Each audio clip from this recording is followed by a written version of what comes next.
Hey everyone, my name is Isaac and I serve as the Director of Programs and Training here with Speak for the Unborn, and I'll be bringing you all this week's episode of Pro-Life Q&A, and our hope is that these will help churches and Christians become more effective at speaking up for the unborn in ways that are gospel-centered, winsome, and compelled by love. But the question that I hope to answer this today is, how can I immediately become more effective in conversations with pro-choice people?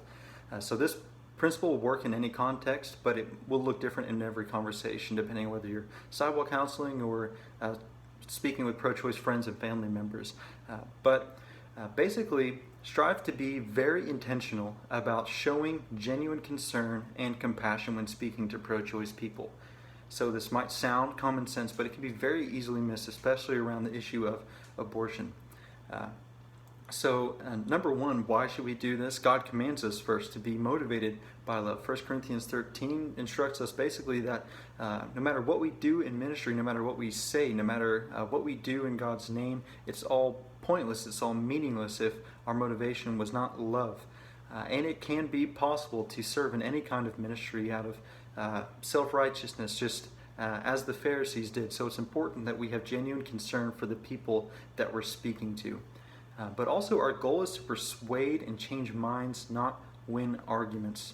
Many people, when they first get into speaking to pro-choice people, they think that effectiveness means good logic and a little bit of relational skill. But those who have spoken to many pro-choice people and learned from it over time have found quite the opposite, that reaching them normally means a lot of relational skill with some good logic to answer their questions and make yourself credible where necessary.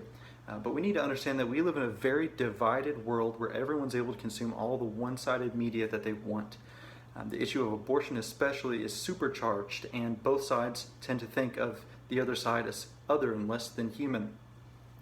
So most pro-choice people are expecting you to be hostile and unsympathetic. But since we're at this point as a society, if the only way that we ever respond to their concerns, slogans, and arguments is with our own slogans, arguments, and just anger, then we're reinforcing to them in their minds that we don't care about them, or we don't care about the concerns that they put forward. So therefore, often before you get to the point of offering sound reasoning and logic, your first step will be to pierce the dividing wall of hostility.